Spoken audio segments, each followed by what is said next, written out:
Hello, my friends. This is Tosif.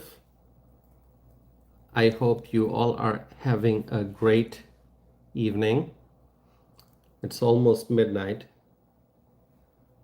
41 minutes away from midnight here in the Central Time Zone. So I'm starting this live stream and hoping that a lot of our friends will be joining us. I'm hoping that we will have great dialogue in the live chat. I'm hoping that we will engage in very productive conversation during this live stream. I can see Steve is here. Hello, Steve. And our friend Kay Cooper is here. Kay, good to see you. By the way, I don't know if you can tell, but the angle of the camera is a little different. Can you tell the difference? The camera is a lot more elevated than usual. I made a little bit of a change in my camera setup, and so I don't know if it makes a difference, if you can tell a difference, but the camera is a little bit elevated, at an elevated position than where it's usually at. And good to see you. Steven's here. Steven from Southern Illinois. Good to see you. Kay Cooper. Kay, can you see that? Can you tell the difference? I hope you can. Salerno, good to see you. All right. I think this is a much better angle. But anyway, we'll see how it goes. I can always change it. My friends, today I'm going to be talking about international relations. Now, I always say that this channel is about social and political issues, both domestic and international. I say that, right? And I mean it. And anyone who has been following this channel for, even if it's just a few months, you have seen, even if it's just for 1 month, for the last 30 days, you've been following this channel, you know that I talk about local government, I talk about state issues, I talk about federal issues, domestic issues altogether, and I also talk about international relations. Because, you know, you can't say which one's more important. Is domestic relations, domestic issues more important? International relations more important? You cannot compare the two. Both are equally important. Yes, we need to focus on the needs in our country, but we also need to have strong relationship with our allies, because we live in a global economy. And so whatever we consume may be produced in the US, or may be imported, or may be produced in the US using imported materials. And so the global economy requires that we focus on international relations, so trade. And then, of course, when you're looking at global security, of course, we need partners, we need strong allies, we need strong defense agreements, we need strong, overall, friends. We need countries that we can consider to be our friends. And that's what President Trump has been working on. He has been trying to ensure fair trade by negotiating and renegotiating trade deals. And he is also very actively trying to strengthen our partnership with our international allies. So my friends, I'm going to be talking about the Crown Prince of Saudi Arabia, Mohammed bin Salman, his visit. What a grand welcome the Saudi Crown Prince, Mohammed bin Salman, received during his visit to the United States. Now, this happened earlier today. It's still Tuesday here in the Central Time Zone. And I'm hoping that a lot of you were able to watch the news conference. I'm hoping that a lot of you were able to listen to President Trump's remarks during the dinner program. Or at least, I hope you watched some of the highlights or read some of the news articles pertaining to this visit, because this is probably one of the most important visits since President Trump took office back in January. Since the day the president was sworn into office up until now, many foreign leaders have visited the United States. Many foreign leaders met with President Donald J. Trump in the White House. Now, each visit has its own meaning. Each visit is important in its own way. Every visit is unique. But you look at you look at the visits with maybe the greatest impact, and you make a list of the top 5 visits with the most significant impact. This visit is going to be in the top 5. That is my opinion. You can disagree. You can have your own list of top 5 visits by foreign leaders to the White House. But I'm going to tell you, this visit by Crown Prince of Saudi Arabia, Mohammed bin Salman, this visit is one of the most important visits that we have seen thus far this year. What a grand welcome the Crown Prince received. Crown Prince Mohammed bin Salman, he visited the United States of America. He visited the White House earlier today. And reportedly, this is the first White House visit by the Crown Prince in 7 years. Now, that's a long period of time. So, Crown Prince Mohammed bin Salman came back for a White House visit after 7 years. Now, let me ask you a quiz question. Who was the president in the White House 7 years ago? Can anyone tell me? Who was the president 7 years ago? Very simple math. Look at 2018. David is saying Trump. Steve is saying Trump. Steven's saying Trump. Trump. Both Stevens are saying Trump. Awesome. Patty is saying Trump. Very, very simple math. You go back 7 years. You look at 2018. Who was in the White House? Donald J. Trump. At the time, he was the 45th president. And now, he is the 47th president. Okay.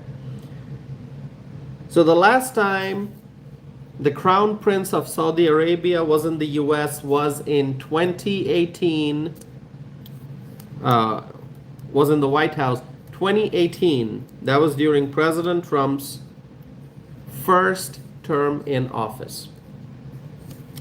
And my friends, if you think about it, you're probably saying, Tausif, has it been that long?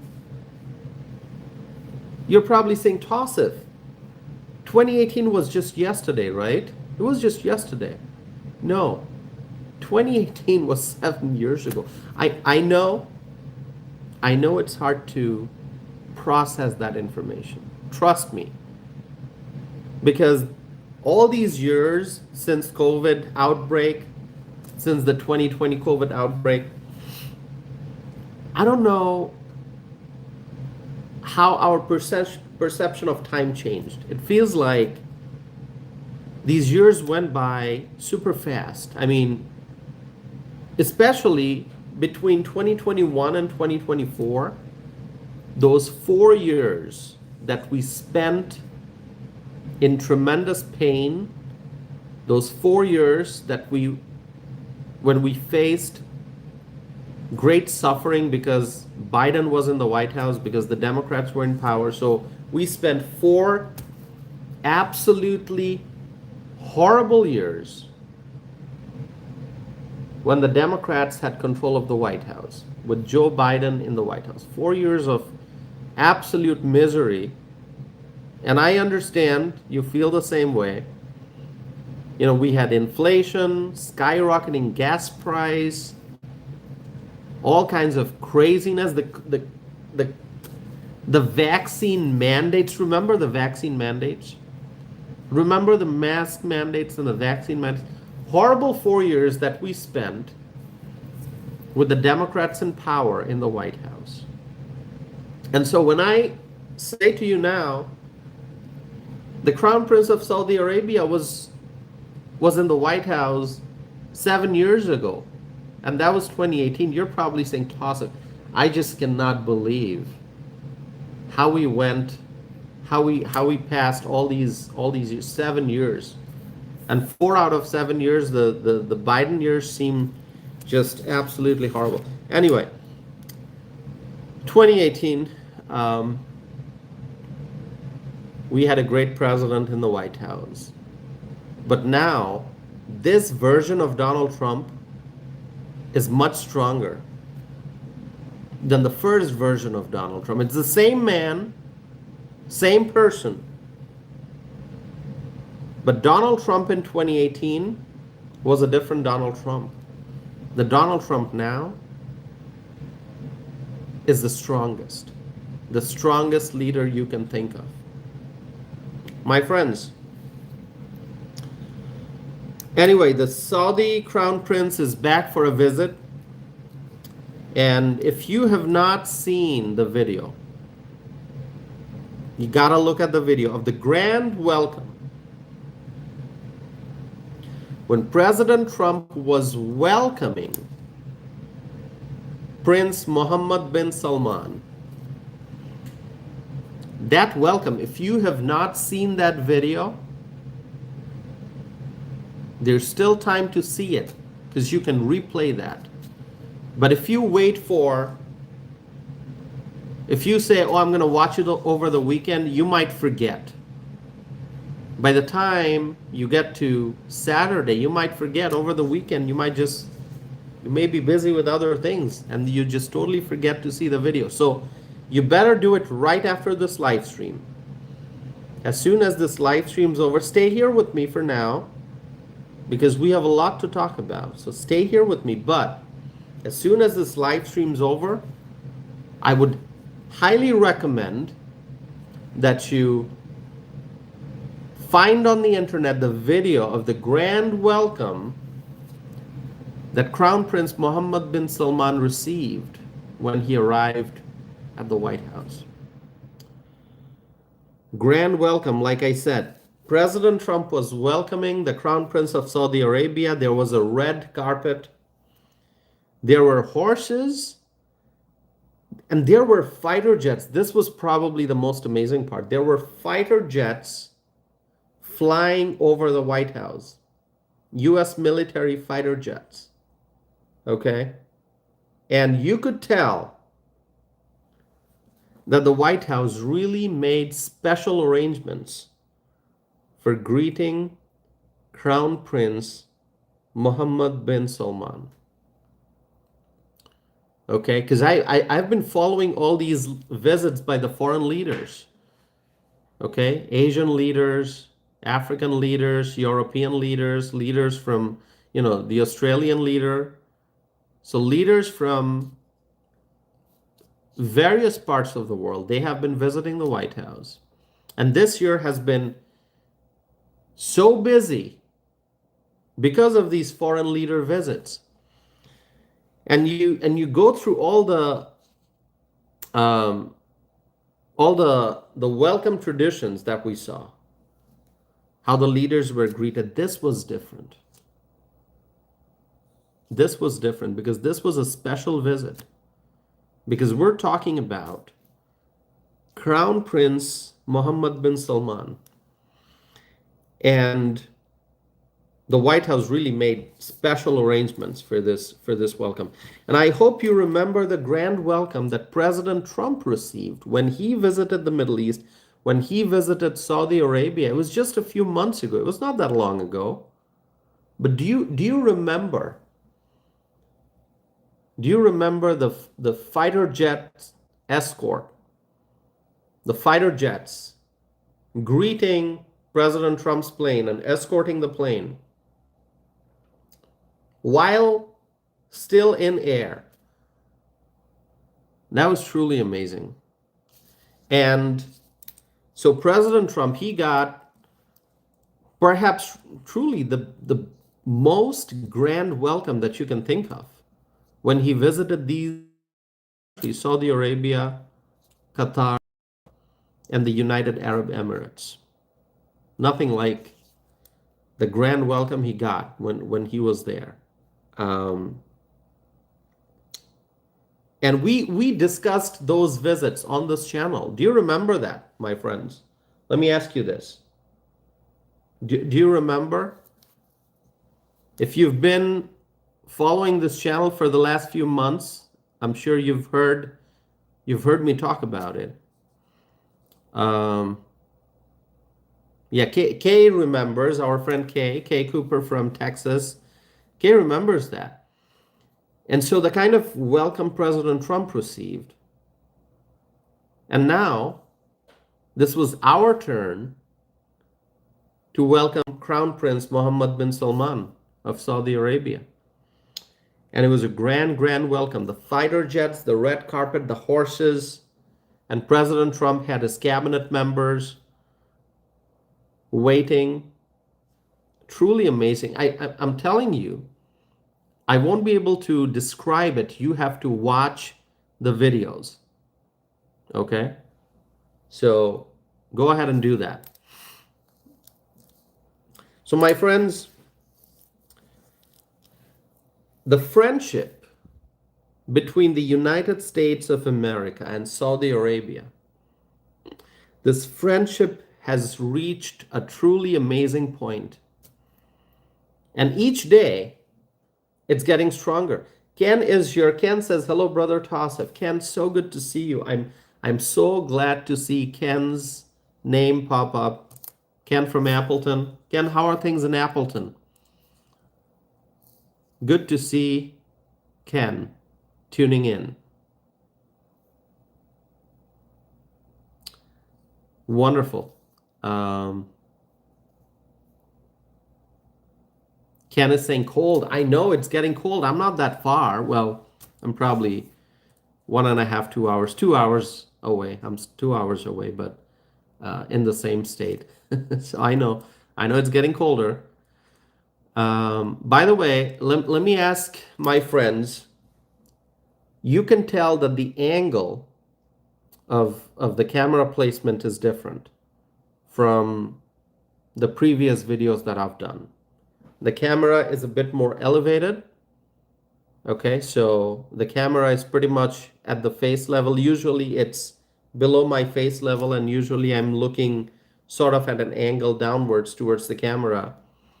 But this time I have it at the same level, same eye level. So I don't know if you can tell the difference. I think this is supposed to be a better angle. Let's see what my friends say.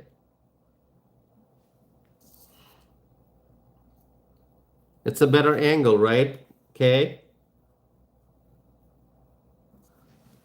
Ken and other friends we have here.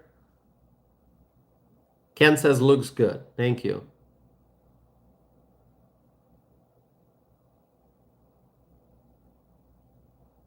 Okay. Kay is saying the chat screen covers the face. All right, maybe I'll change it next time a little bit. Okay, Steven's saying I like it. Wonderful, Steven. Thank you so much. Appreciate it. By the way, if you're watching this, please make sure that you're subscribing. Okay, that's how you support this channel, by subscribing and hitting the like button. So please do that. I would appreciate it very much. Yeah, hit the like button. Please do. All right, so I'm going to continue. The friendship between the United States of America and Saudi Arabia is becoming stronger each and every day. It's stronger today than it was yesterday. Tomorrow it's going to be stronger than it is today. And that's a fact. And that is always my goal, to share the facts with you, to share a true account of what's happening in our country and around the world.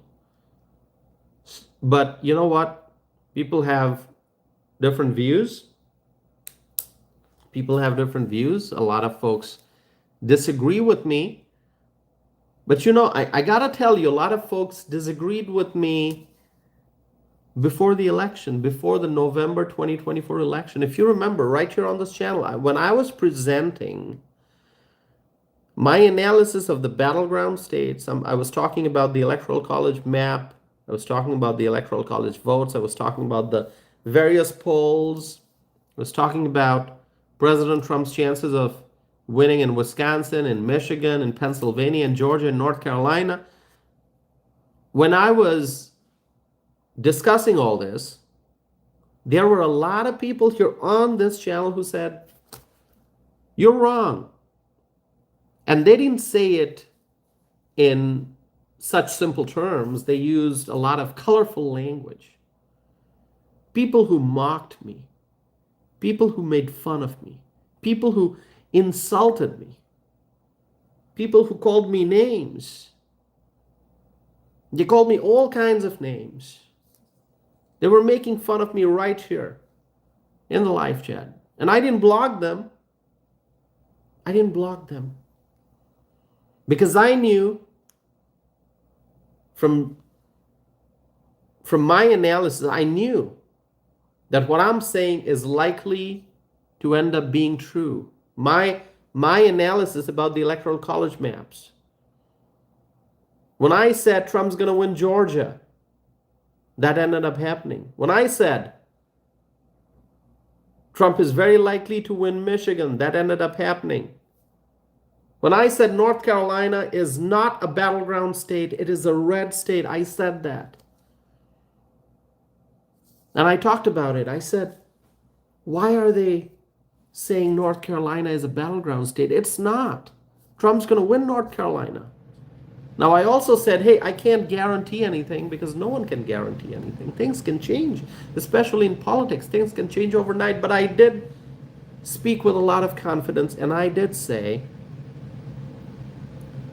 that Trump's going to win North Carolina. People made fun of me. Some of those folks are probably still listening here, but they don't want to admit. Now they're hiding. Now they're hiding. The folks who made fun of me back then, and I actually have one email that I can clearly remember. I've got it. Somebody who was watching my live stream sent it to me, made fun of me, made fun of my analysis, and said I was wrong. But my friends, we saw. As the election results came, we saw that I'm right. I'm right.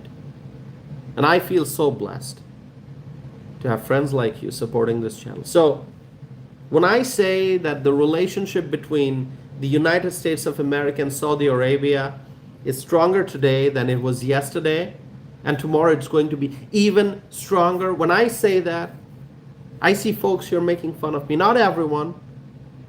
Some folks. Most folks agree with me, which is why our community continues to grow. Our channel is growing. We're getting more and more subscribers. Just a few weeks ago, we were in the 13,000 mark. Here we are, crossing 16,000. Why? Because people have realized the value of the discussion that we have here on this channel. Even those who were initially skeptical and they said, I don't believe what you're saying. But over time, they realized that the analysis that we present here on this channel is based on facts, and that our channel, the foundation of this channel is the truth. The truth is the foundation. So my friends, a lot of folks who initially disagreed with me, now they realize and they admit. They said, Tausif, you were right. And yes, unfortunately, there are many others who still continue to oppose me in spite of the fact that I was right. And not just me, a lot of our friends here, they were right too. Before the election, when I was presenting the analysis, a lot of my friends agreed with me. And they said, Tausif, what you're saying is what we agree with. Yes, correct. And one of our friends came up with T. That's our friend Colin. Tausif tells the truth. It's always my goal. So, same way, now that I'm saying that the United States-Saudi Arabia relationship is going to get stronger and stronger every day, same way people are making fun of me again. Not everyone, a few folks. And I'm going to tell you one thing. What I'm saying now is the truth. And you're going to see going forward, you're going to see tomorrow, next week, next month, next year, you're going to see how the U.S.-Saudi Arabia relationship gets stronger and stronger and stronger. And the meeting that took place in the White House is a clear indication of that trajectory.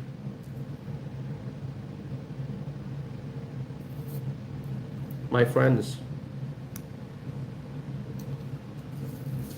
the executive branch of the government, President Donald J. Trump and his administration, they have made it very clear that the U.S.-Saudi Arabia alliance is going to get stronger and stronger. Now, during the press conference, the news conference that President Trump held with special guest, the Saudi Crown Prince Mohammad bin Salman, during that news conference, President Trump highlighted the fact that Saudi Arabia has made the commitment to invest 600, oh my God, it's a number so big, I don't know how to say it.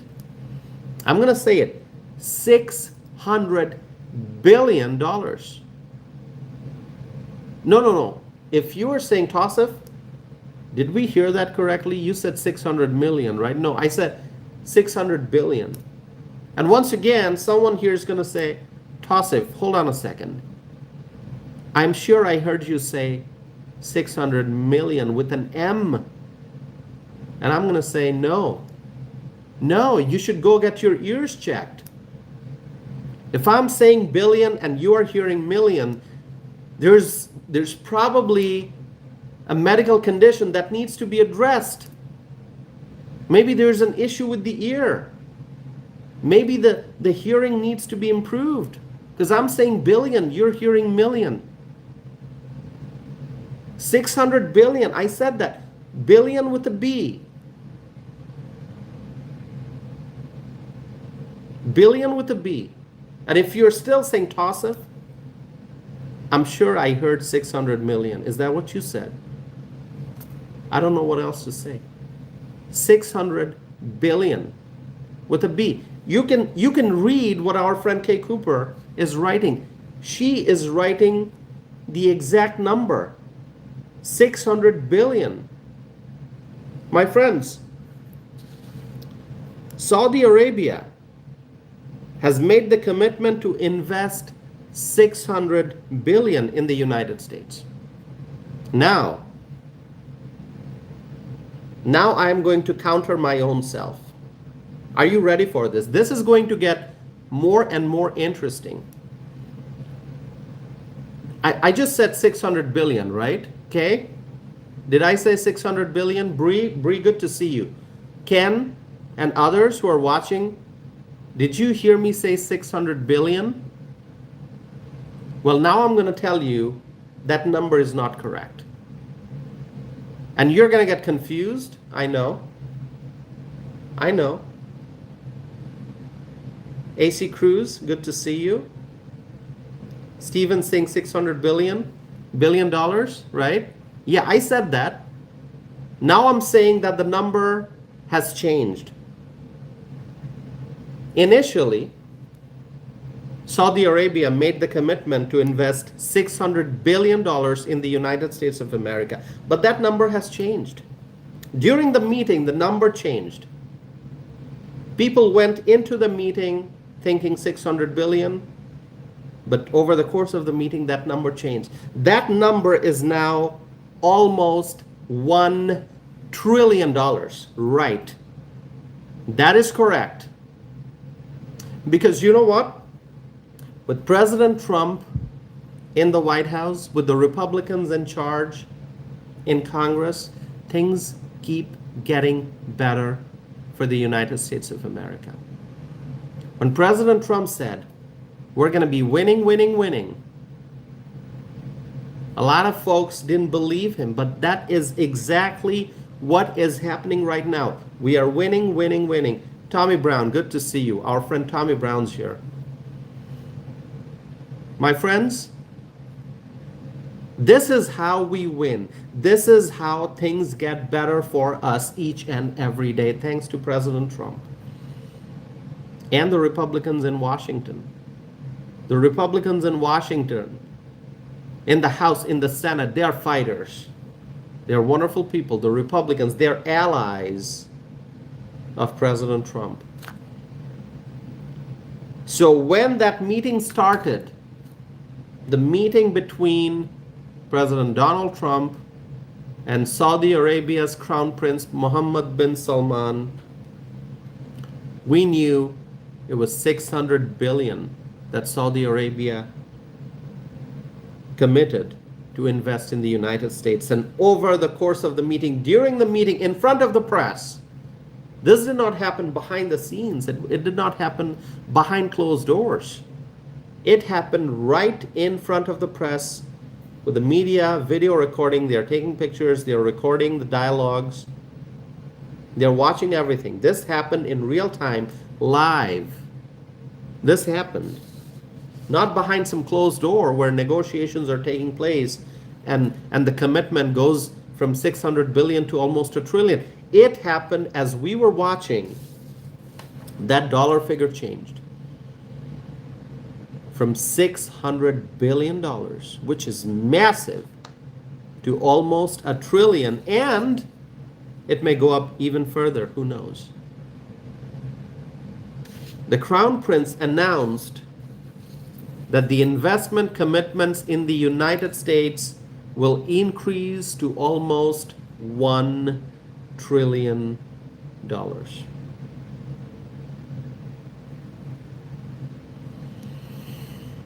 This is so amazing. This is so amazing.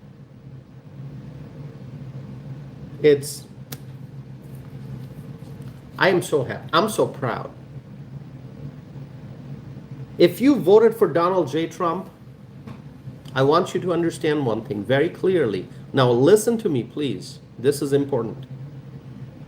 This is important. Are you ready? Because I want you to pay attention to me when I say this. Okay, I don't want you to be distracted. I don't want you to be watching TV right now, or washing dishes, or ironing your clothes, or organizing your room, or watching Al Gore's old campaign speeches on your laptop. I don't want you to be listening to Greta's climate change, blah, blah, blah. Listen, don't be distracted, all right? If you are playing Hillary Clinton's old campaign speeches right now, please stop it. You want to watch Hillary's speeches, you want to watch Al Gore's speeches, you want to listen to climate talk by Greta, whatever her last name is, I forget, I keep forgetting that last name. Greta something, you know who I'm talking about, right? The European, she's European, right? The European activist, does all kinds of climate whatever stuff. And she says, how dare you? Remember that? That young lady who says, how dare you? Yeah, right. Okay, yeah, you got the spelling correct, I guess. So if you're listening to me right now and you're trying to multitask, you're listening to Al Gore's old speeches on the internet, you're listening to Hillary's debate versus Donald Trump, in which Hillary lost clearly, remember that. Don't do that right now, because I want you to listen to me. Okay? I want you to listen to me. We are winning. We are winning. We will continue to win. Each and every day, we're winning. And do you think that this would have happened,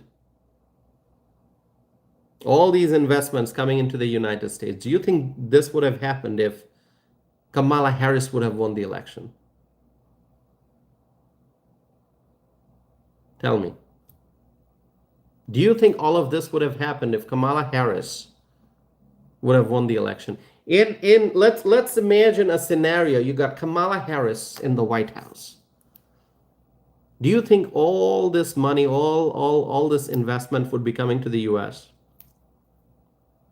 Tell me.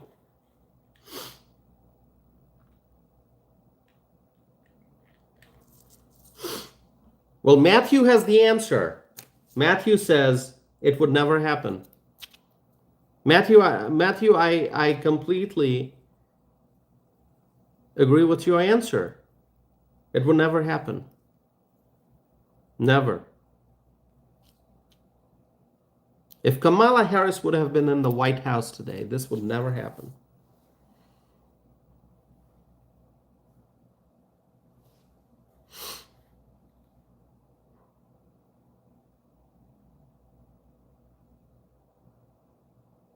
Stephen saying Trump is a winner. I agree with that, Stephen. I do agree with that very, very strongly. My friends, who's here for the first time? Have you subscribed? Be a part of this community. We do live streams and we discuss so many different things. We ask questions, we seek answers, we debate, we argue. But we're committed to the truth, always.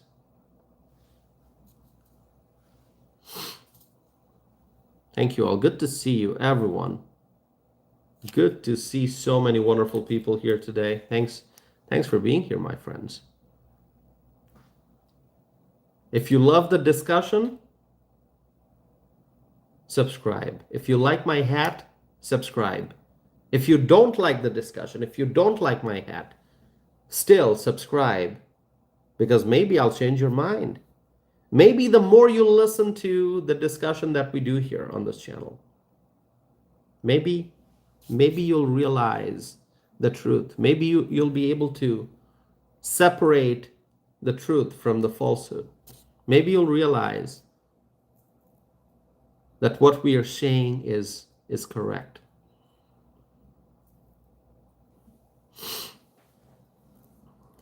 Thank you, my friends. Good to see you all. Bree, good to see our friend Bree from Michigan. Go ahead. Subscribe.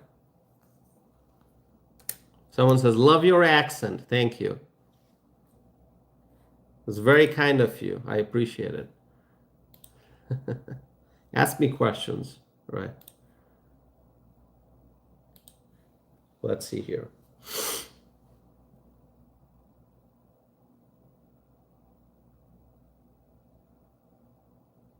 Tommy Brown's here from Colorado. Tommy, good to see you. All right.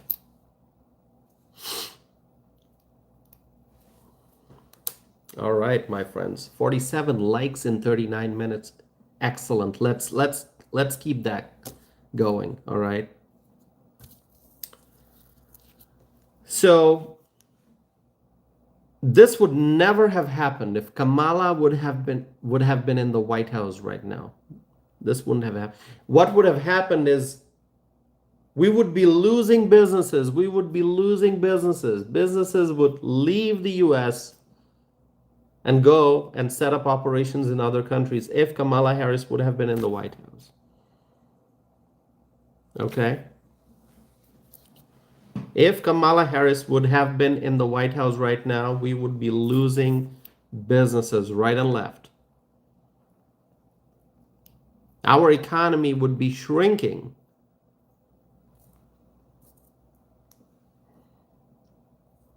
If Kamala Harris would have been in the White House. It's because of our votes that we got Donald Trump in the White House and we're making America great again, just like my hat says. So, my friends, afterwards in the evening, I talked about um, the news conference, right? But afterwards, in the evening, there was a very special dinner program in the White House. And during that event, President Trump delivered some remarks. And the Crown Prince also spoke briefly. And during that dinner event, President Trump made a major announcement. Who can tell me what that announcement is? Who can tell me? There was a major announcement that President Trump made. It pertains to the US Saudi Arabia relationship, the bilateral relationship. I'm asking you now, do not go ahead and do a search on the internet because you're going to get the answer easily that way. But I want you to make a guess if you don't know already. President Trump made a major announcement during the dinner event when he hosted Saudi Crown Prince Mohammed bin Salman in the White House.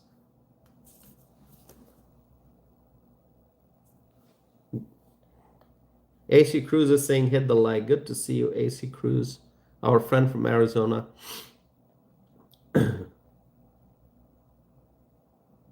All right, I'm going to give you the answer. Or maybe you want to make a guess.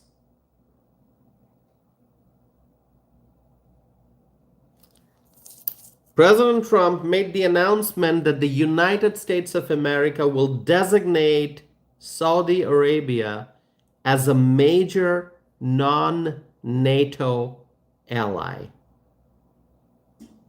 This is huge. This is huge. President Trump made the announcement that the United States will designate Saudi Arabia as a major non-NATO ally. Are you happy?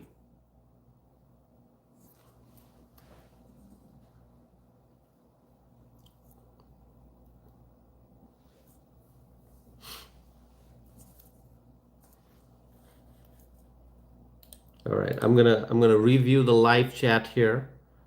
K Cooper says cool.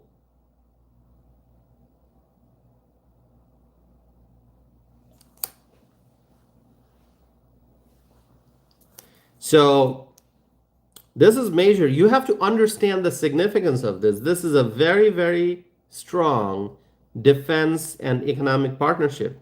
By the way, who can tell me how old the US Saudi Arabia relationship is? Give me a number. How many years old is the bilateral relationship between these two countries? Just come up with, just guess a number. Guess a number, my friends.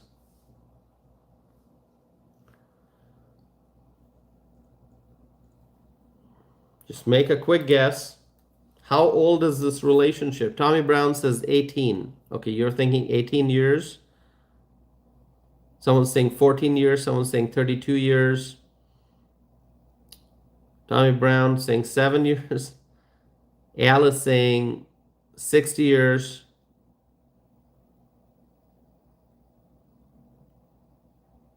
I'll let you guess. How old is this relationship between the two countries? 42, 45, 100, 99, 62. I'm getting all kinds of guesses. All right, I'm going to give you the answer. The US-Saudi Arabia relationship is 80 years old, 80, okay? It's been that long. So if you go back 80 years ago, this was 1945, okay?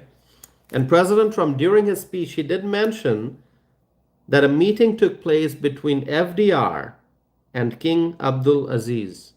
So, a meeting between President Franklin Roosevelt and King Abdul Aziz That was in 1945. And so this relationship is 80 years old. Okay, someone said that. You said that's what I said. Yeah, I think you mentioned 1945. So great guess, or I shouldn't say guess. You probably knew the answer, right? My friends, it's very important to stay informed, and I learn a lot every day because I read a lot. I do research a lot. And you can learn through various ways. A lot of people like to read. I like to read. Other people, they like to listen. They listen to podcasts. They listen to, radio. They listen to other programming.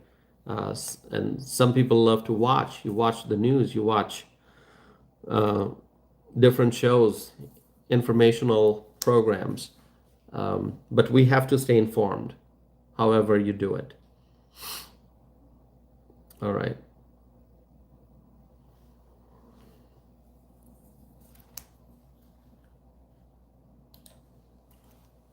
Any questions for me?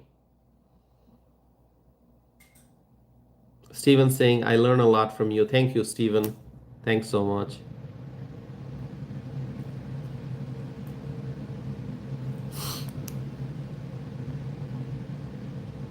Someone's asking me, do you eat beef? Yeah, I eat beef, absolutely. I love beef. You should actually check out some of my YouTube Shorts videos. You're going to see videos of me cooking beef. Yeah, but strange question, but good question. Yeah, check out my food videos, all right? Okay.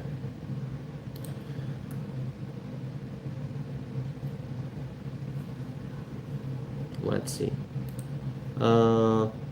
Yeah, ask me questions, meaningful questions, all right? I know people like to ask personal questions. Where are you from? Who are you? What do you eat? All that. I mean, I'm happy to answer. But how about we focus on the topic?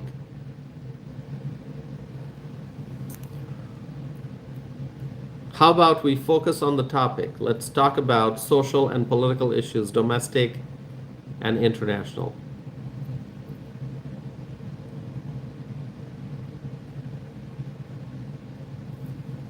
Yeah, I will answer every now and then. I'll answer a food question. Not a problem with that. No problem. Um, but you have to ask me questions on the topic.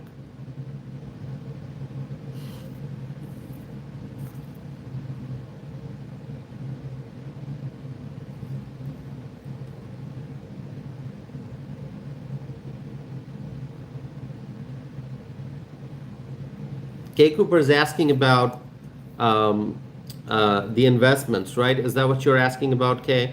So the more investments there are in the United States, the better for our economy.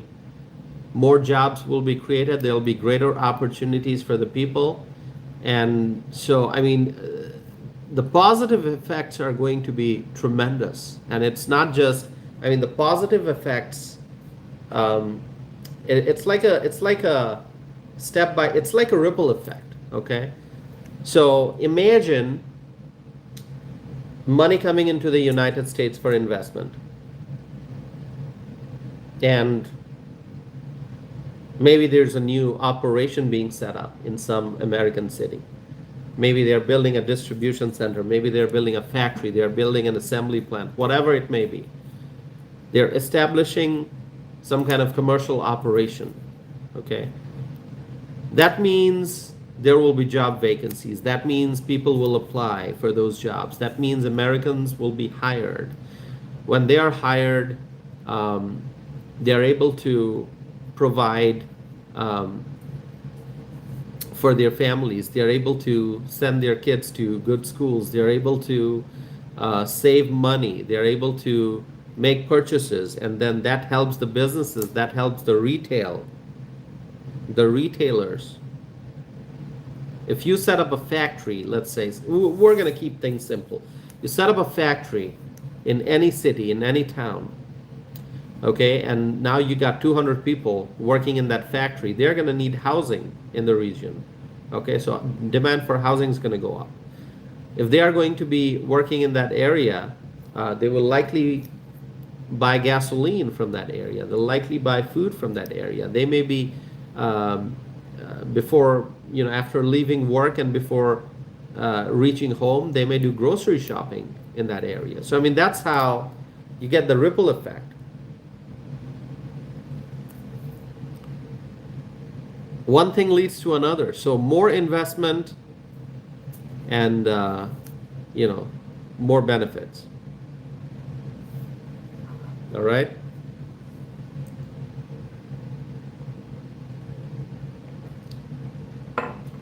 Okay. Questions for me?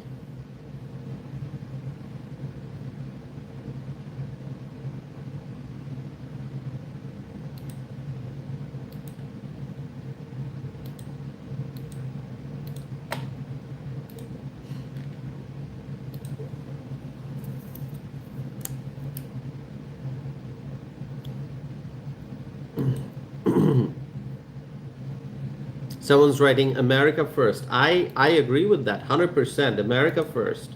Always. Always, my friends.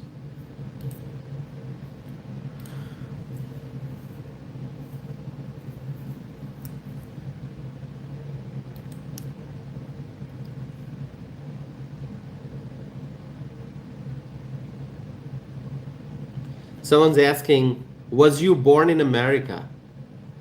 Okay, how am I supposed to answer that question if you ask me, was you born in America? What's wrong with that question?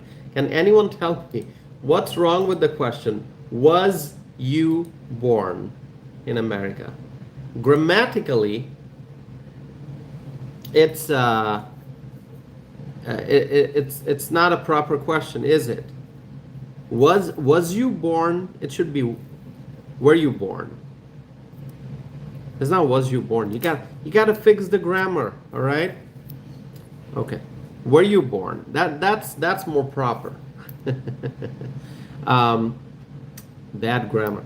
Exactly, Kay. Like someone asking me, was you born in America? Now I want to ask you, was you born in America? I think by the way you wrote that question and by the poor grammar, it's pretty obvious that you was not born in America, right? Anyway, was you born? Okay, was I born in the United States? No, I was not born in the United States, and I said that probably a million times on this channel already. And if you want to know more about me, you can go to my website, tossfnam.net. You'll find a lot of information about me. And you'll know that I was not born in the United States. I came to the U.S. as a legal immigrant, lawfully, okay? And I became a naturalized American citizen. So, was you born in the U.S.? I was not born in the U.S., but I'm a U.S. citizen now. Thanks for your question, okay? I'll disregard the grammar. I'll consider it a typo. Bill is here from Vegas. Bill, so good to see you. So good to see you, Bill.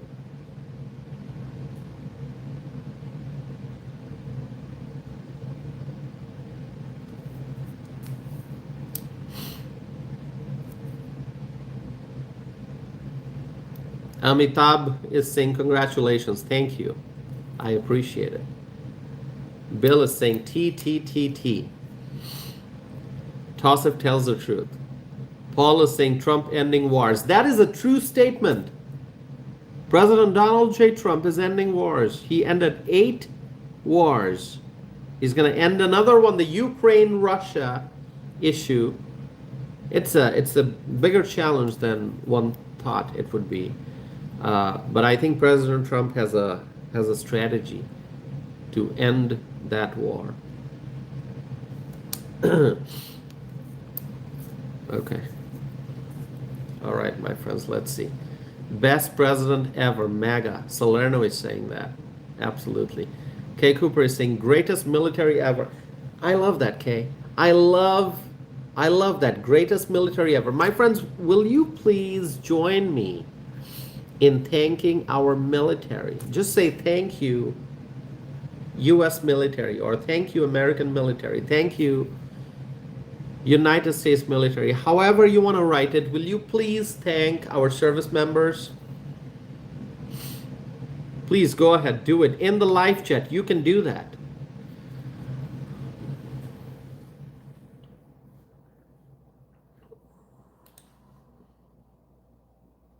Go ahead, my friends, in the live chat. Thank our US military. Tommy Brown saying thank you for everything, veterans. Exactly, Tommy, thank you. Kay Cooper saying thank you, USA military service members. Steven saying thanks, veterans.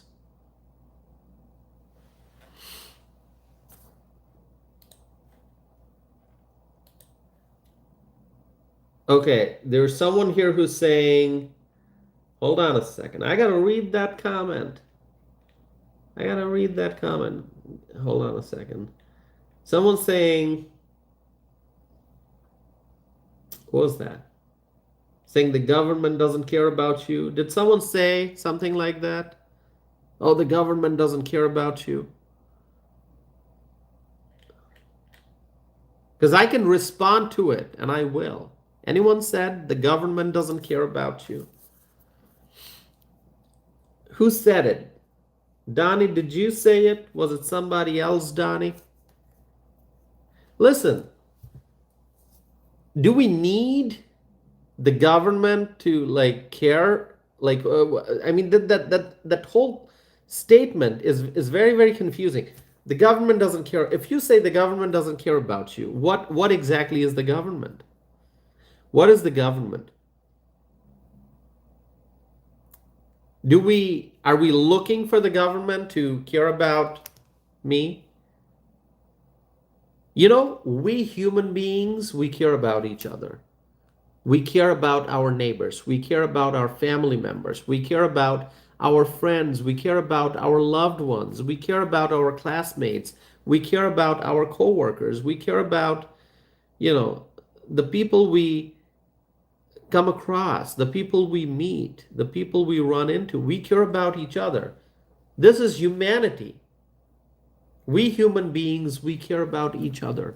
If you say the government doesn't care about you, well, are we looking at the government? Are we saying, government, why don't you care about me? What is the government? The government is made up of what? Bureaucrats?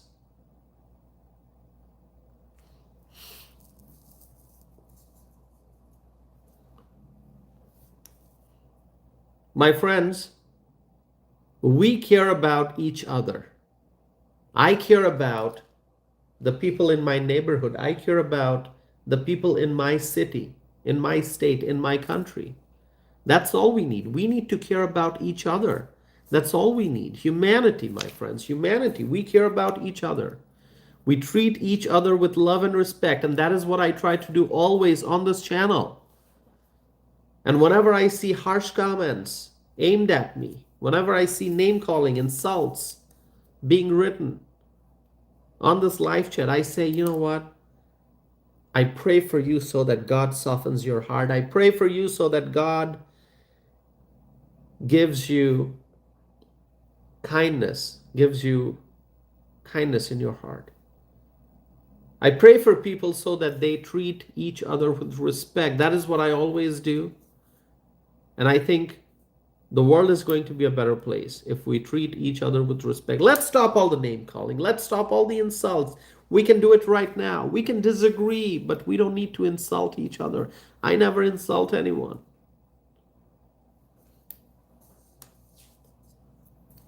Thank you, my friends. So if you say the government doesn't care about you, that's irrelevant. We human beings, we care about each other. That is what matters. Do you agree with what I just said, my friends? We have people from diverse backgrounds here watching this video, different age groups, different states, different backgrounds.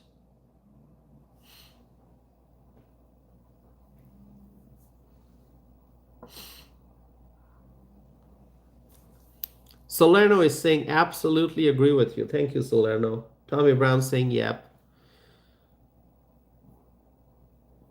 Bill is saying, yes, Tossif, agree with you totally. Thank you, Bill. Steven saying, love. Steve is saying, yes, absolutely. Thank you, my friends.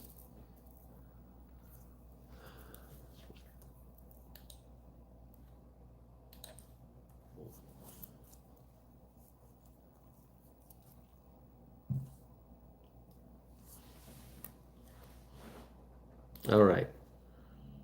Okay. So for anyone who has not yet subscribed, will you please do that? I would appreciate it. I always have to remind my friends because you know what? Um, I like to ask my friends for their support for this channel, but it doesn't cost you anything. You just subscribe, share the video, like the video. Tommy Brown says already did. Thank you, Tommy Brown. Thank you, Tommy Brown.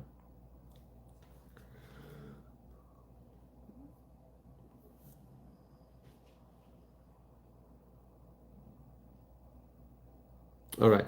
So we're going to do a little exercise now, something we've done before many times. I always like to ask my friends where they are from. So will you please write the name of the state that you're from, maybe even the city if you want. Just want to get to know where everyone's from. And I'm going to read your comments here.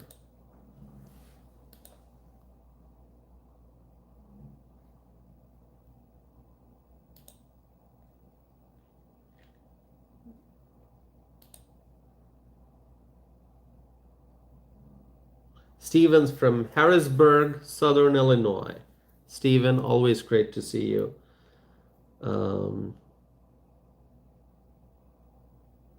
Kay Cooper is from Texas. We know that. Our friend Kay is from Texas.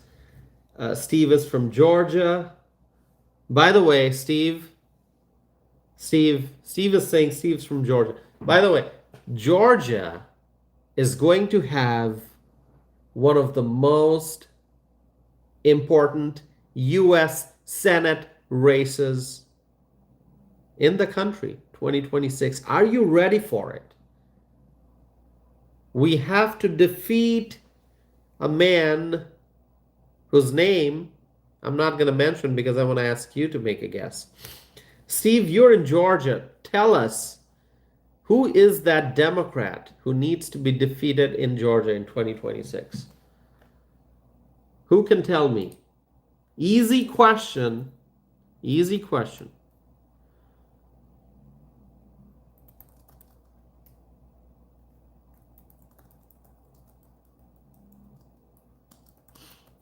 Easy question.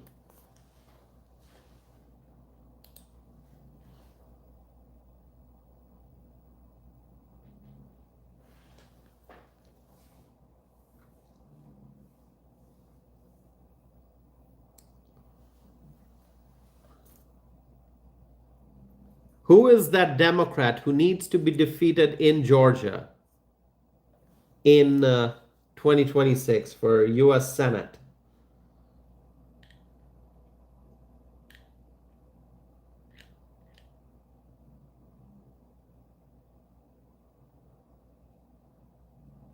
John Ossoff.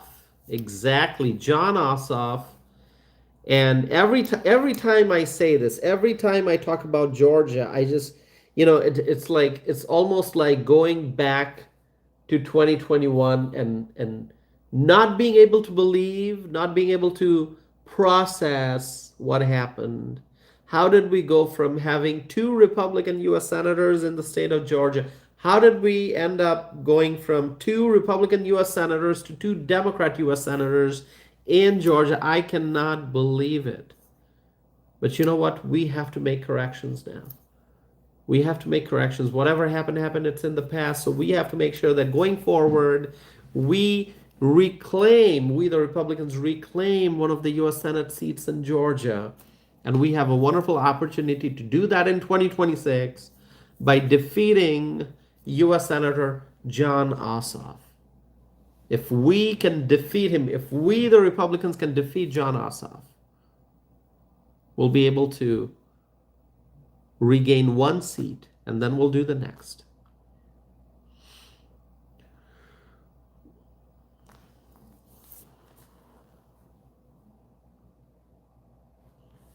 All right. Tommy Brown says we can do it. If Tommy Brown says we can do it, I believe Tommy Brown, we can do it. But the Georgia Republicans, you're going to have to be working very, very hard, okay? Salerno is saying that would be great. I think, Salerno, you're 100% correct. That would be great. Okay.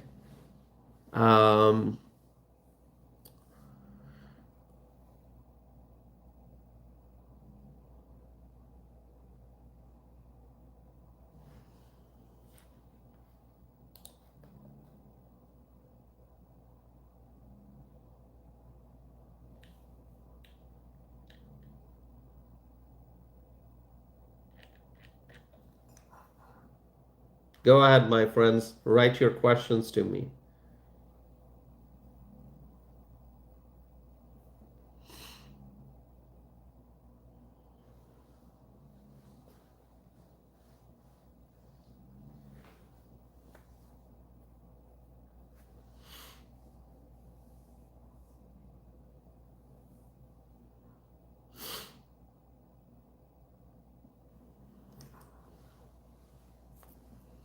Questions for me. Go ahead and ask. Meaningful ones.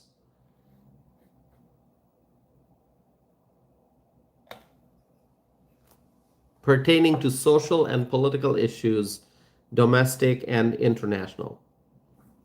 All right.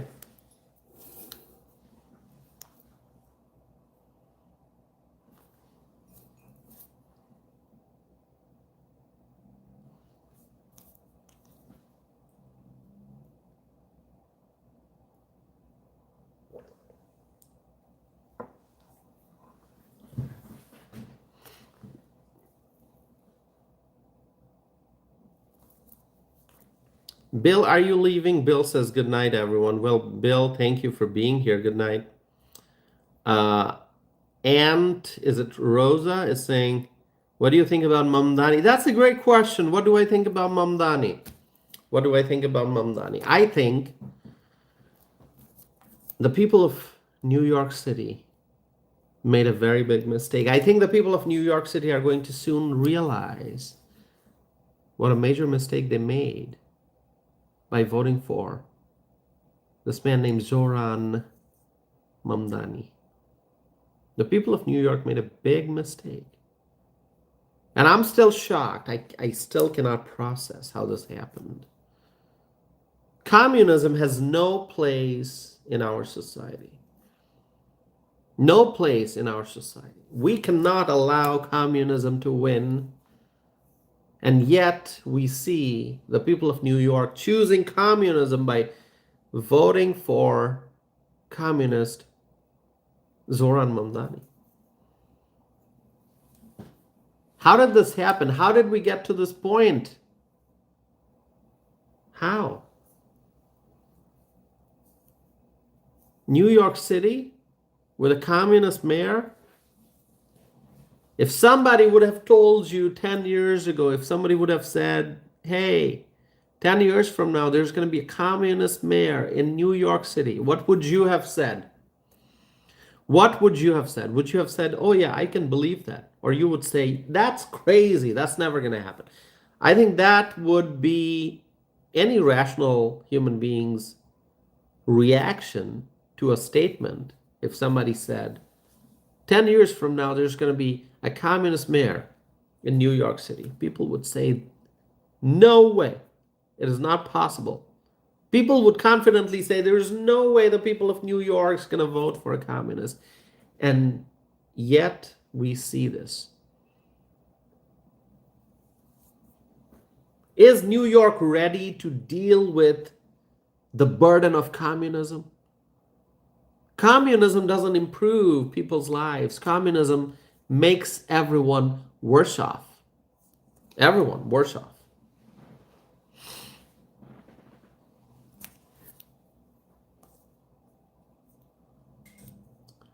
Rosa is asking, do you know what democratic socialism is? Democratic socialism. I will tell you what democratic socialism is. You know what?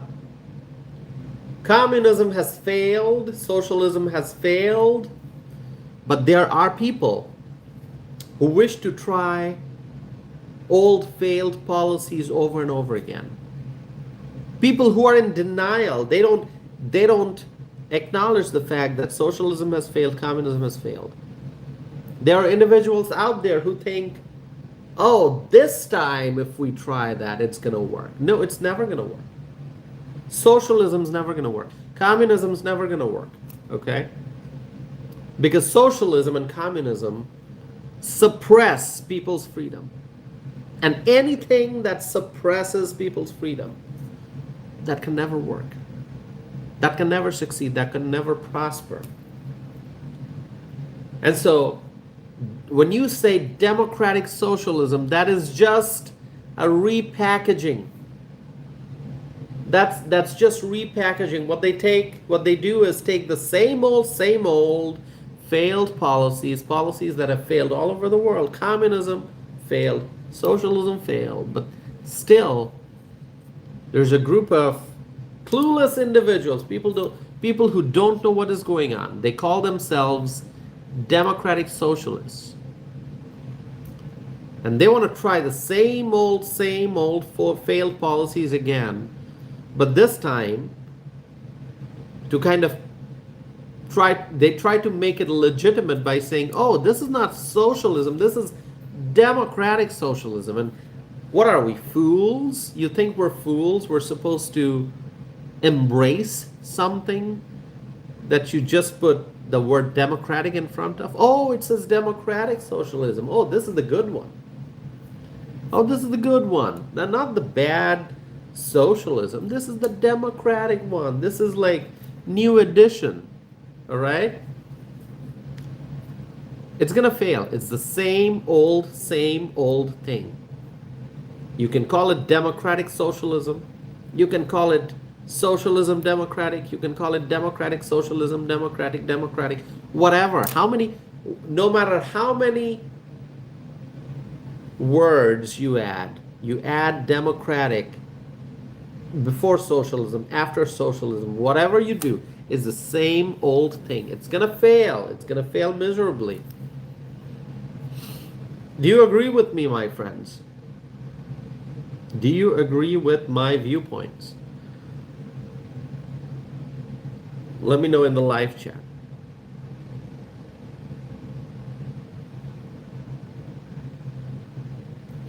Let me know in the live chat, my friends.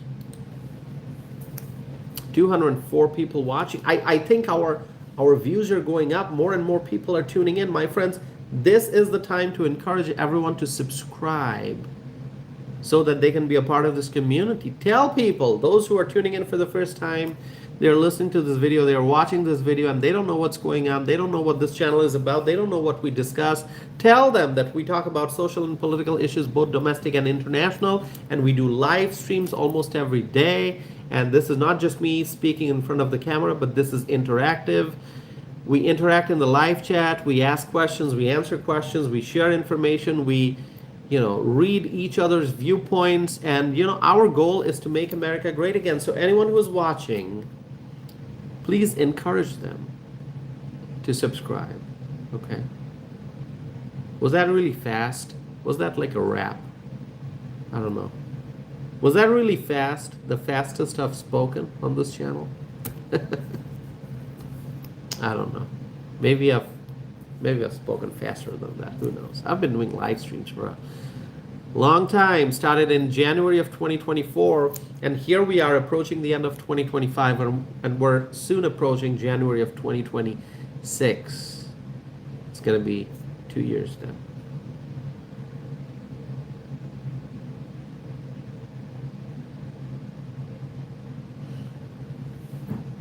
All right.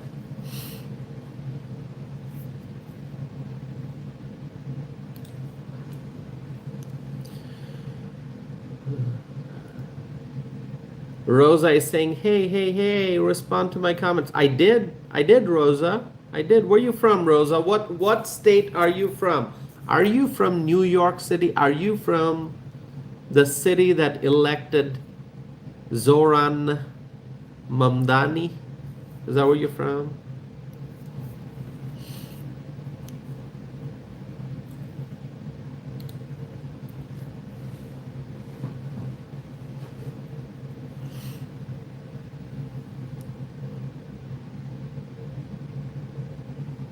By the way, I have to tell you, um, oh, Rosa is saying democratic socialism has been good for European countries. Rosa, are you in Europe? Is that where you're tuning in from, Rosa? Rosa, will you tell us where you're from? Rosa is saying democratic socialism has been beneficial for European countries. Oh, you're from Brooklyn, so oh, you're from Brooklyn, okay. But you're saying that the so-called democratic socialism has worked in Europe. Is that what you're saying? Oh, that's going to be a long conversation if we start talking about that. Listen, democratic socialism doesn't work, okay? It's socialism. As I said, you can put whatever words you want in front of socialism, okay? Still the same thing. It's going to fail.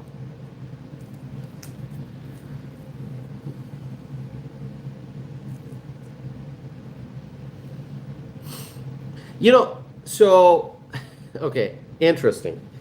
By the way, Sharice is here. Sharice, good to see you. Our friend Sharice just tuned in. So I'm going to tell you something. When the Democrats say that, oh, it's not socialism, this is democratic socialism.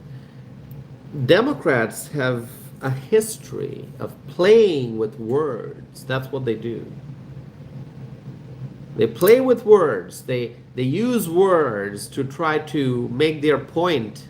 Even if they don't have a valid argument, they'll try to prove themselves correct by saying, by coming up with creative words.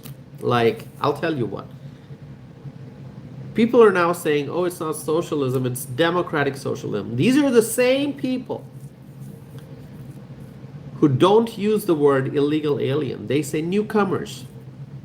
When illegal aliens come into the United States, when people are crossing the Rio Grande, they're coming into the US, they're crossing the southern border, they're running towards the border, crossing the border, and heading into the United States. And you know what the Democrats say? Oh, these are newcomers. These are not newcomers. These are illegal aliens. They're not newcomers. Not newcomers. They're illegal aliens. But the Democrats, they use language to try to glorify, to justify illegal immigration. Democrats, they don't have problem with illegal immigration. They promote it, they glorify it. They justify it by calling the illegal aliens newcomers. And same way, the Democrats are now playing with words, once again saying, oh, this is not socialism, this is democratic socialism. Okay? You can call it whatever you want. It's not going to work. It will never work. Tried and tested, never works. Charisse, good to see you always. Thank you for being here, Charisse. That's our friend Charisse. Tune in. More people.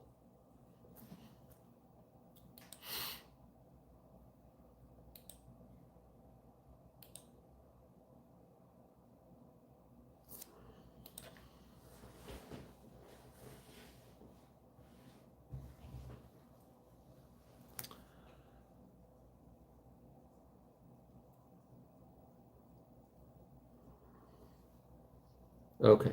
Ask me meaningful questions.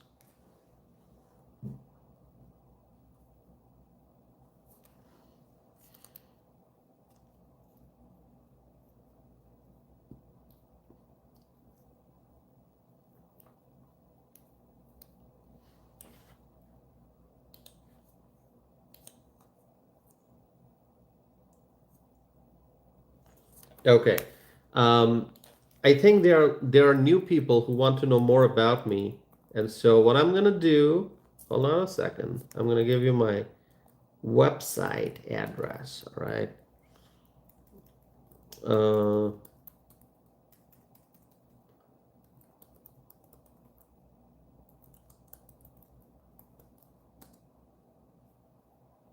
Website address and email address.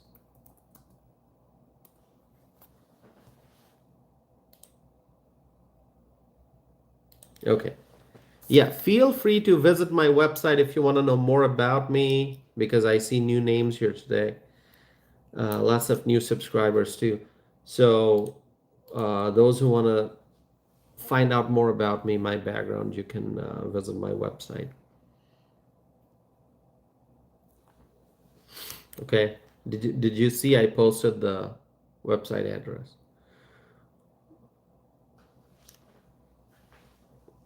Tommy Brown has said America is the best country in the world. Tommy Brown, that is so true. My friends, if you agree with Tommy Brown, just write Tommy, you're right. Go ahead. Let's see. Tommy Brown, I'm asking everyone to, those who agree with you, to say, Tommy, you are right. Let's see how many people say that. Go ahead.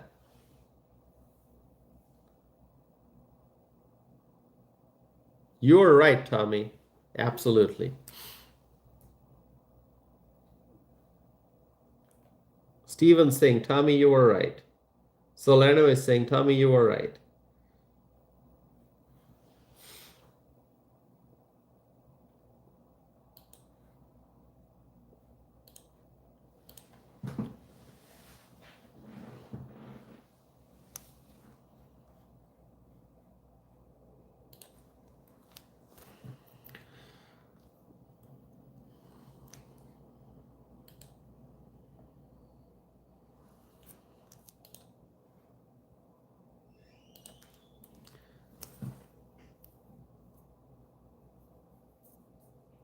Charisse is saying, thank you, Tassif. I'm always glad to be here. I love your videos. Charisse, it's always wonderful to see you tuning in for these videos and all of our other friends here.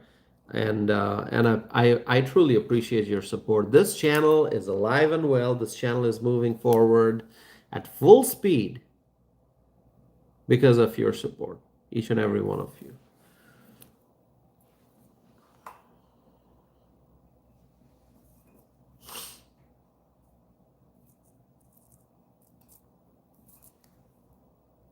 All right, my friends.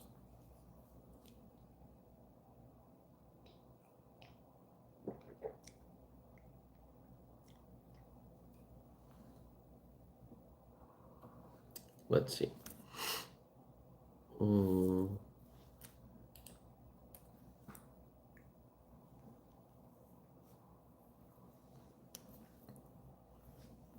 By the way, this is my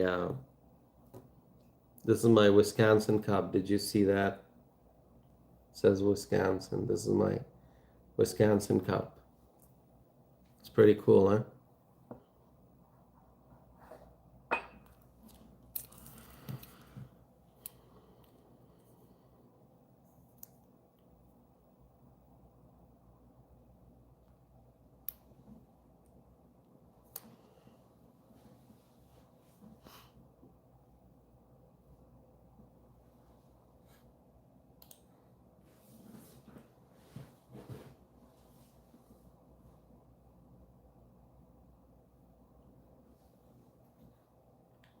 Okay, so I got a question. Who else would you recommend we listen to when we are not on with you? Okay, so I would say listen to President Trump's speeches.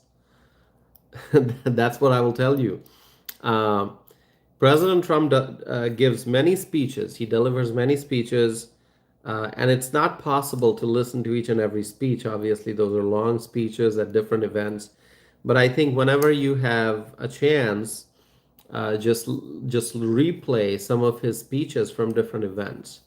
That's what I would recommend. President Trump gave a speech at a McDonald's event. I think it was this week. Was it yesterday? Anyway, it was such a wonderful speech. Okay, he talked about working for McDonald's, working at McDonald's for, I don't know, was it like 30 minutes or something? He talked about his experience working in the McDonald's kitchen. He talked about the importance of work. He talked about the company, the franchisees, and everything that President Trump is doing to make America great again and to, um, cut taxes and all that. No tax on overtime, no tax on tips. So yeah, watch President Trump's speeches. Okay, there's so much to learn from those speeches, I think, because you know what the media does. Okay, so President Trump delivers a 60-minute speech, all right, an hour-long speech. The media, okay, those who are anti-Trump, what they do is they're going to take maybe a few sentences out of that speech and then try to spin it and come up with a narrative. If you want to know the exact words that President Trump said, if you want to know the context in which he said the words, you have to listen to his speeches. There's no other option. All right. Tommy Brown says Gulf of America. Gulf of America, Tommy. Exactly. Gulf of Mexico, it used to be called. Now it's Gulf of America.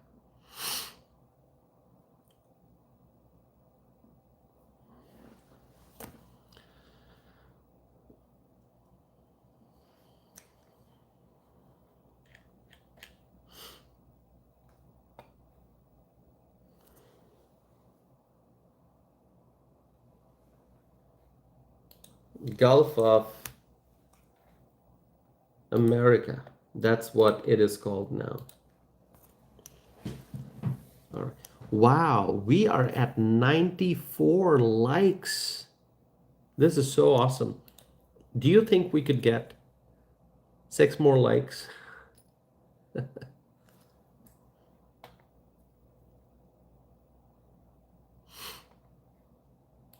6 more likes to get to 100. Some new subscriptions, hopefully.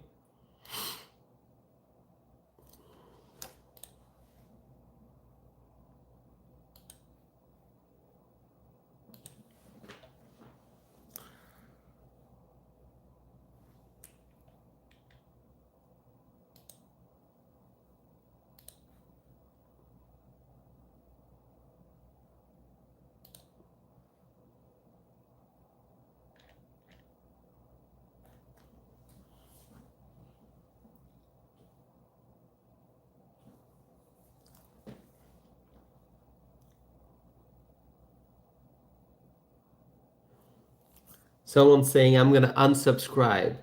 I got an idea. I got an idea. All right. Is it Moose saying I'm gonna unsubscribe? Do one thing. Here's what you can do. Hit unsubscribe.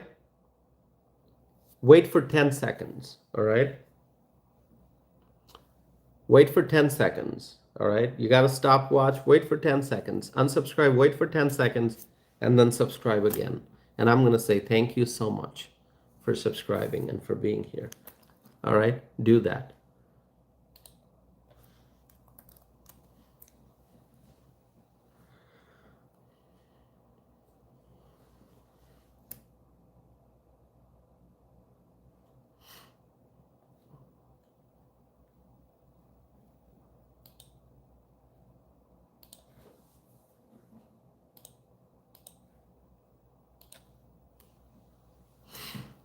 "99 likes. We can get to 100. Just one more. And we'll be at 100.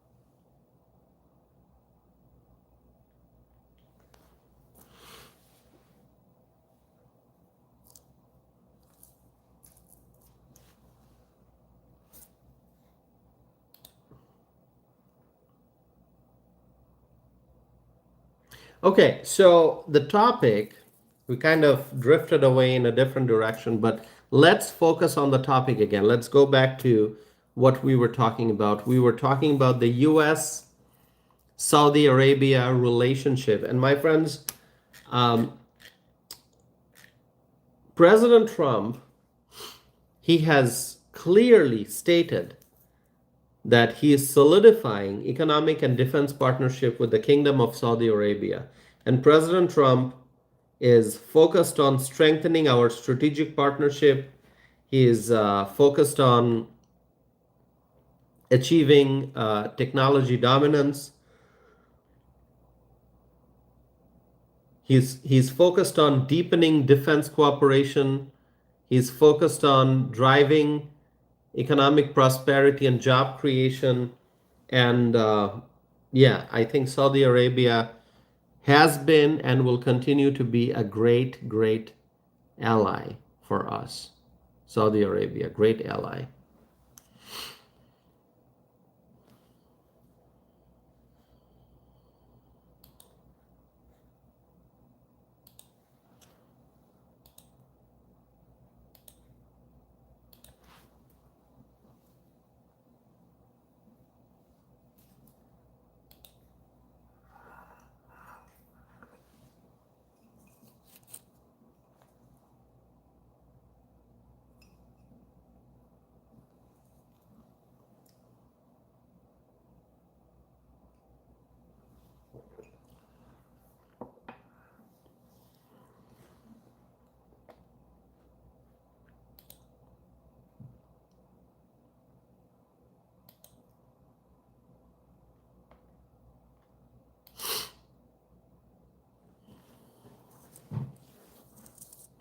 Okay, meaningful questions for me. By the way, because I know people ask me a lot of questions, I can't read everything because some questions are meaningful, some are not. And then it's also difficult to read everything because the comments keep moving very fast. Um, and so I want to ask you if you can email me whatever questions you have. Email me your questions, okay?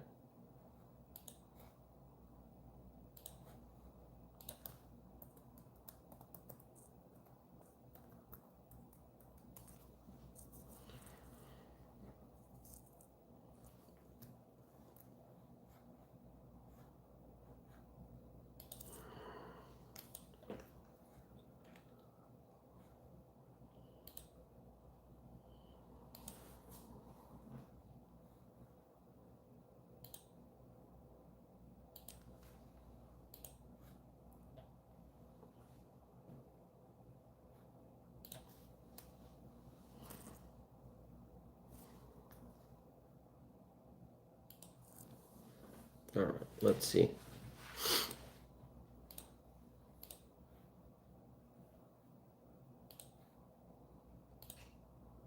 Okay. Um,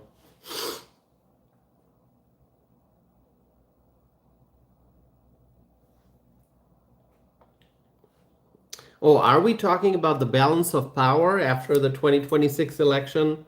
I know the Democrats are really trying to capture the majority in the House of Representatives. I think the Republicans will keep control of the House. What do you think? Okay, let me ask this question and you can answer in the live chat. We're gonna do a rough survey here, okay?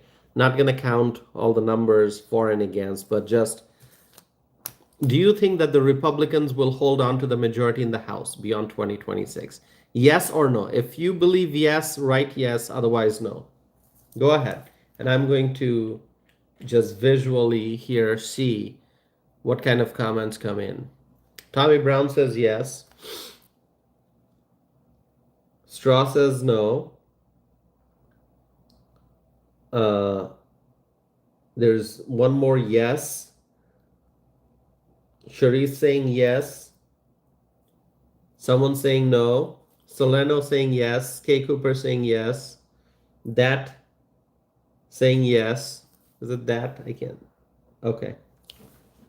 Now sometimes I can't read all your screen names because they move very fast. All right. Tommy Brown saying yes. Who else?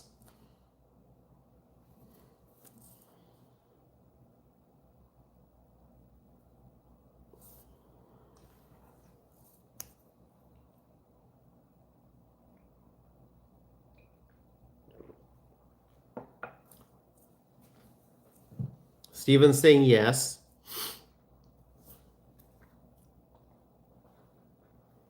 Scott is saying no. That's all right. If you say no, that's your opinion.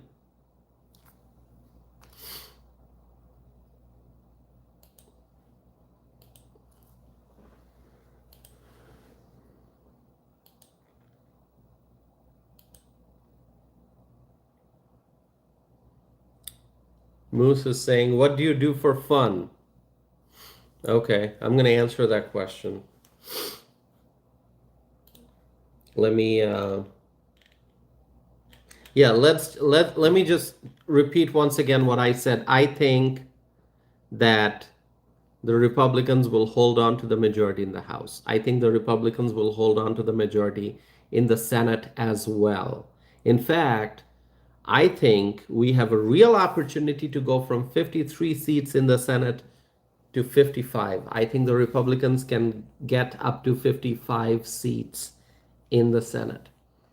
Okay, and the Republicans can hold on to the House majority also.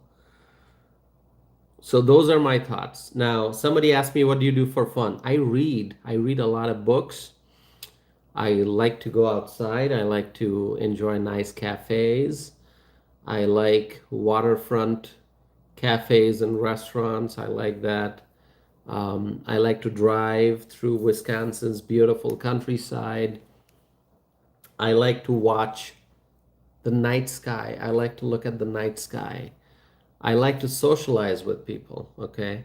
I like to meet people. I like to socialize. I like to, get to know different people, their stories from all walks of life, okay? You can probably tell I'm a people person because I'm interacting. Every night I do these live streams, I'm interacting with people, right? Um, so I like to cook. I do a lot of cooking. I learned from my mother. My mother taught me how to cook. I cook a lot, and I like to maintain my balcony garden. Although now that we're heading towards winter, here in Wisconsin, I'm not able to do gardening in the winter. Okay, we're not in California or Texas or Arizona or Florida where you know you can probably do gardening whole year, I'm guessing, right? Because it doesn't get as cold. In Wisconsin, it's only spring and summer and fall a little bit when we can do gardening. So yeah, I just gave you a lot of things that I like to do for fun. Cooking, gardening, reading. Some of you might say, "Oh, reading's no fun. It's studying." Well, if you read what you like to read, if you enjoy gaining knowledge, then of course you can do that for fun. You can read more, um, and yeah, I meet a lot of people, which I love. Meeting people, getting to know people, getting to hear their stories, understand their viewpoints.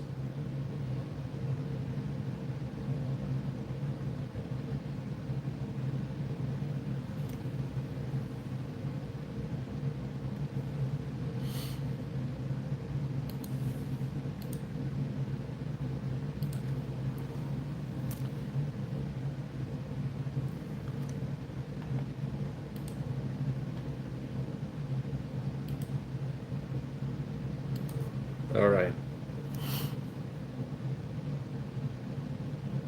Questions for me?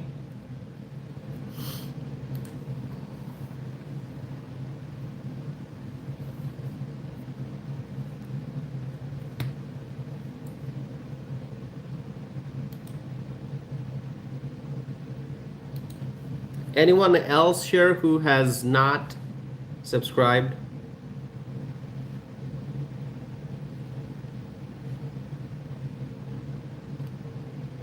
Luigi is asking about the 2020 election. About the 2020 election, all I say is Trump is my president. Okay.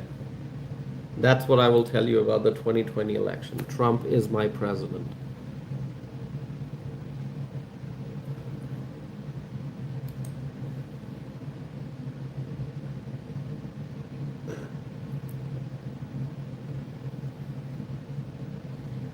Charisse is saying, we love the MAGA hat. I do too.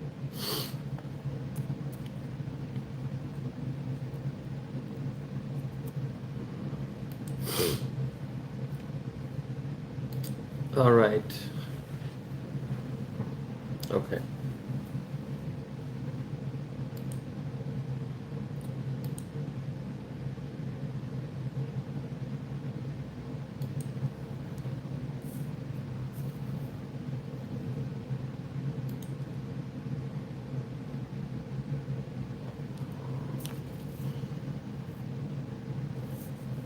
Tommy Brown is saying that he has different Trump hats. Okay.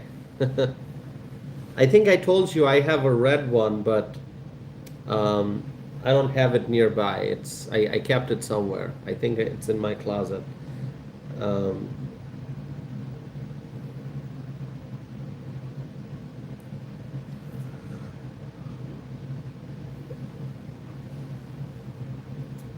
$103 likes on this video today. That's pretty cool. Can the number go up? Can we get to 110? Why not, right? Why not?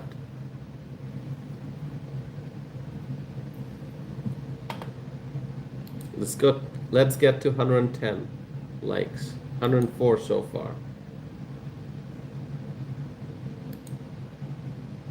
By the way,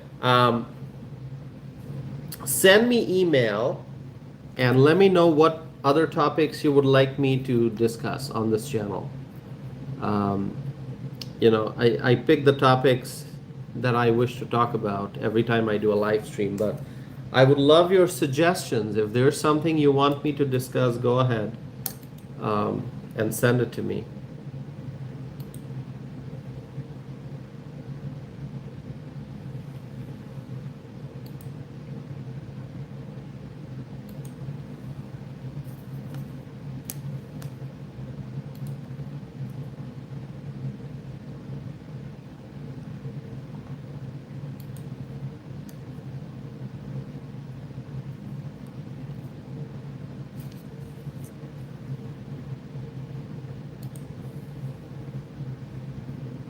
Okay.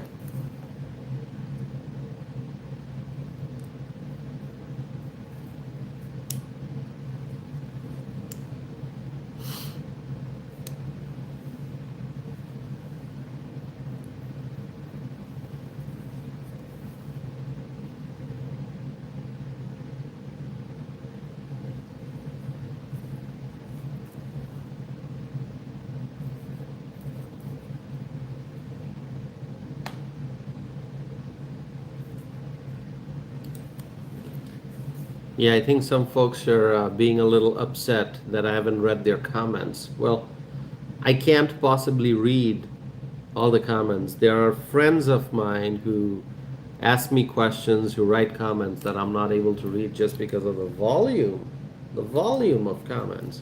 Can't read everything.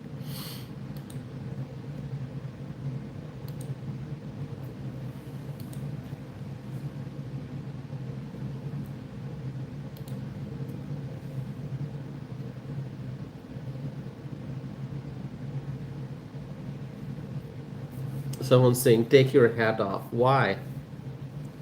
Why? Why should I take the hat off?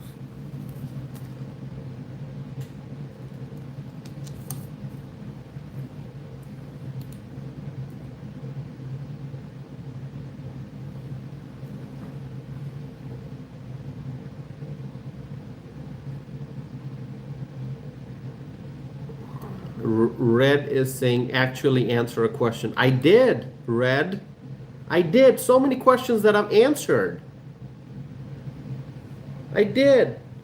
It's a pleasure to be able to answer questions. Okay, I answered lots of questions, not just questions that sound friendly, but also questions um, from people who challenge my viewpoints. They disagree with me. I read their questions, absolutely.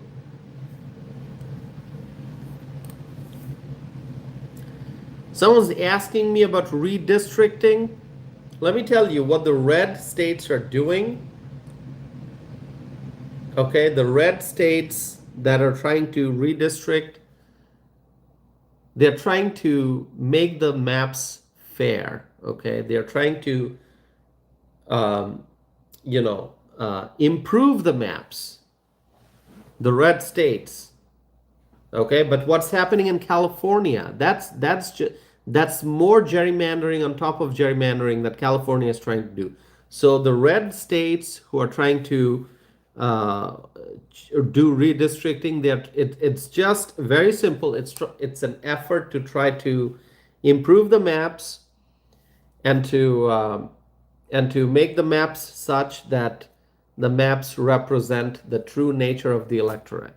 But California, what California is doing, pure politics by Gavin Newsom, pure politics. All right. The California redistricting, whatever they are trying to do, that's not fair. That is not fair. All right. So, my friends, I'm going to wrap up this live stream now. It's been almost 2 hours. I appreciate you all being here.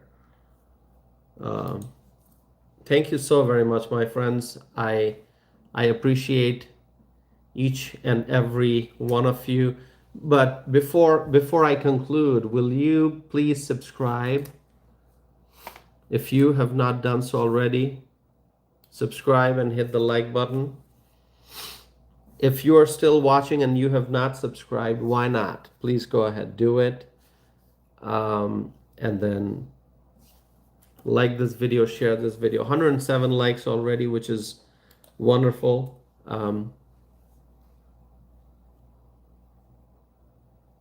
Okay.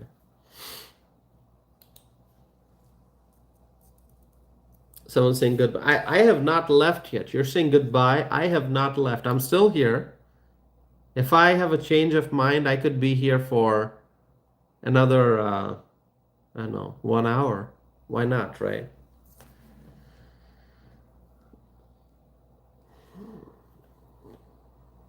Brian's saying good night, Tassif. Thank you, Brian. Good night.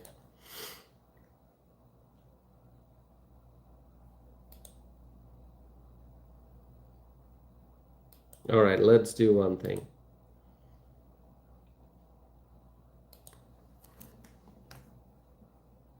Steve is saying stay then. Yeah, I might stay here. I might just stay. Why not, right?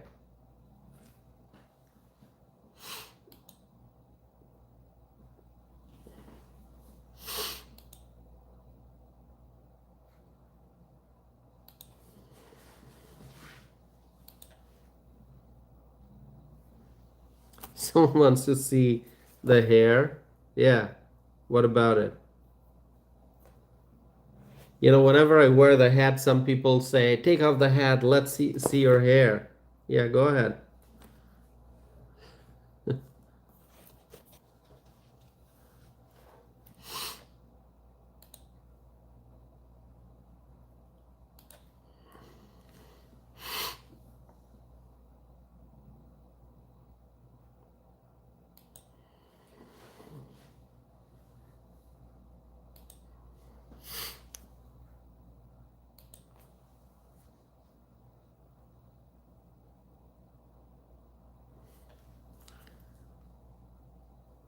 Someone's talking about my age. How old do I look?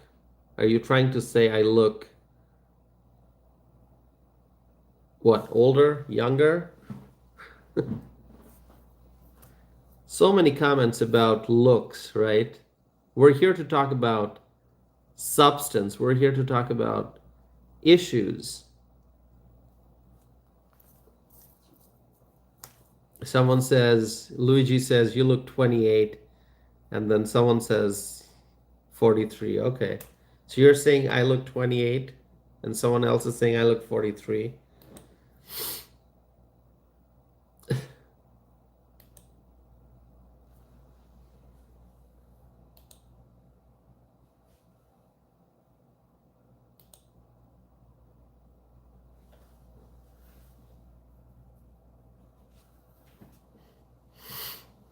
Redmond is saying you haven't answered a substantive question. I have answered so many questions, Redmond. Redmond, what is your question? What is it that you want to ask that I have not been able to answer yet? I'm going to answer more questions in the future, hopefully. I've answered your questions. Redmond, what is going on?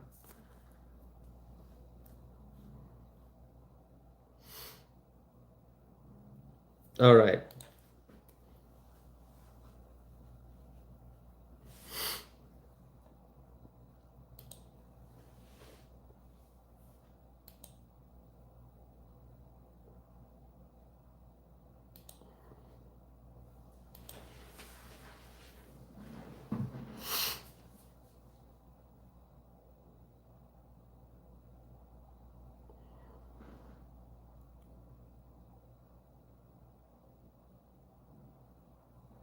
Okay, someone's calling me a hypocrite. I'm not a hypocrite. No. Listen, you have to understand the motive behind redistricting efforts. Now, redistricting is something that has to be done, that needs to be done, but it has to be done fairly. Redistricting must be done to make sure that the maps reflect the true nature of the electorate. Okay? Like in Illinois, there are lots of Republicans, but the Republicans don't have much political power in Illinois because the Illinois politicians have gerrymandered the maps so much that they have creatively drawn maps to keep the Democrats in power. So the Republicans, there are many Republicans in Illinois, but when you look at elected offices, there are not a lot of Republicans in office in Illinois. Why? Because of gerrymandered maps in Illinois. So what Texas has tried to do, what some of the other states, red states, are trying to do is they're trying to improve the maps to make sure that the maps represent the true nature of the electorate. But what Gavin Newsom is trying to do is he's trying to further gerrymander maps. Okay? Like if Illinois does redistricting now to try to get more Democrat seats, the Illinois map is already gerrymandered. So if Pritzker tries to do anything, it's going to further gerrymander. So red states are trying to increase the fairness and to make the maps better, improve the maps. That's what the red states are trying to do. But then you look at California, they're trying to gerrymander the map further. Very simple. Very simple. The Republicans are trying to make things better, but the radical left in California, they are trying to make things worse. Very simple. Okay, my friends, thank you all for being here. I appreciate each and every one of you. Thanks for tuning in for this live stream. Hopefully the Republicans will do some redistricting to make the maps more fair. And hopefully the California Democrats will not go forward with their gerrymandering plans, their whatever they call it, redistricting, but it's really gerrymandering. The Democrats, that's what they do, the gerrymandering. Anyway, thank you all so very much, my friends. May God bless you all. May God bless President Donald J. Trump. May God bless the Trump administration. May God bless the Republicans in Washington. May God bless the United States of America. May God bless our U.S. allies, and may God bless freedom-loving people all over the world. My friends, I appreciate each and every one of you. Thank you for being here.